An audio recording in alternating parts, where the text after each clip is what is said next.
Audio Jungle.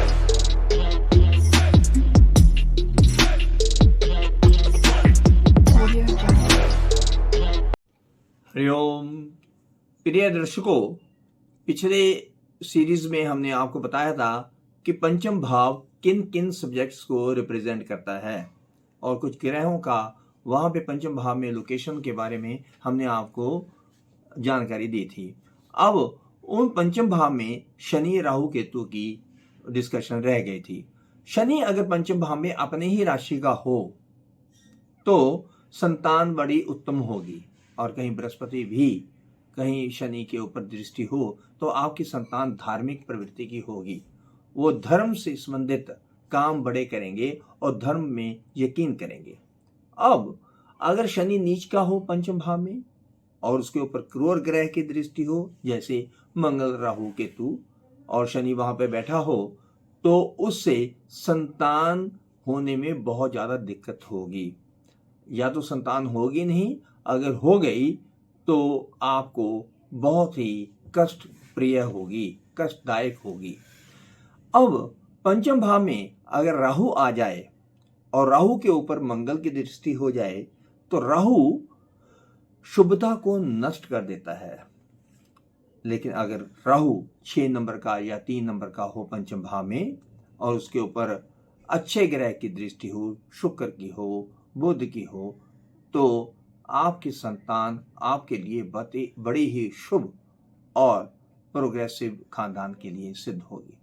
Ketu आ जाए और केतु के ऊपर शनि की दृष्टि हो जाए तो संतान होने में विलंब भी हो सकता है और संतान ना होने के भी योग बनते हैं।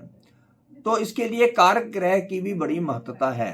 कारक ग्रह, संतान के लिए कारक ग्रह बृहस्पति का बहुत अच्छा होना बहुत ही ज्यादा जरूरी है। अगर कारक ग्रह अच्छा हो तो दूसरे ग्रहों का जो है शॉर्ट पीरियड के लिए जो है वो इम्पैक्ट माना जाता है। तो इसलिए पराशर ऋषि ने कहा है कि अगर लगन का लग्नेश पंचम भाव या पंचमेश से कोरिलेट करे और वो मित्र हों एक दूसरे के, तो आपकी संतान बड़ी ही शानदार, सुप्रिय, आपकी केयर टेकर और बड़ी ही जातक आपका ले वो जो है जिसको कहते हैं लायक होगी। अगर लग्नेश और पंचमेश केंद्र में हो और या एक दूसरे से त्रिकोण में हो, त्रिकोण का मतलब है एक दूसरे 5वें और 9वें में हो, केंद्र का मतलब है 1, 5, 7 और 10 भाव में हो, तो संतान अति शुभ होगी, संतान आपको सुख देने वाली होगी। अब क्या आपकी संतान जो है आपकी बुद्धिमान होगी, एजुकेशन में अच्छी होगी? तो इसके लिए लगन से दूसरा, तीसरा, चौथा और 5वां भाव और 9वां भाव को देखना बहुत ज्यादा जरूरी है। अगर लग्नेश पंचमेश हो जाए, पंचमेश लग्नेश हो जाए, तो आपकी संतान IAS BCS भी हो सकती है। और दूसरी बात, अगर दूसरा भाव पंचमेश हो जाए और पंचमेश दूसरे भाव में हो जाए, तब भी आपके जैसे ही संतान होगी आपके खानदान में बढ़ोतरी होगी और खानदान को आगे ले जाने वाली होगी।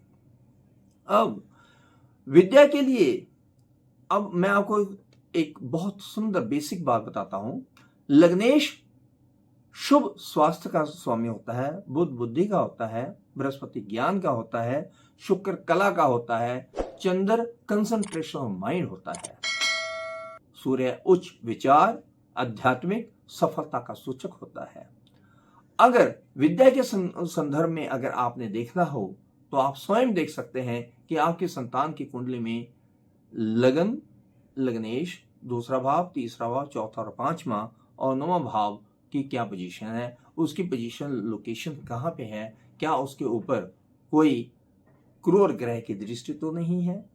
अगर पंचम भाव, वैसे तो ड्यू इंपॉर्टेंस जो है पंचम भाव को ही दी जाती है, लेकिन एजुकेशन के लिए दूसरा, तीसरा, चौथा और 5वां भाव का होना, शुभ होना बहुत ही अत्यंत महत्वपूर्ण है।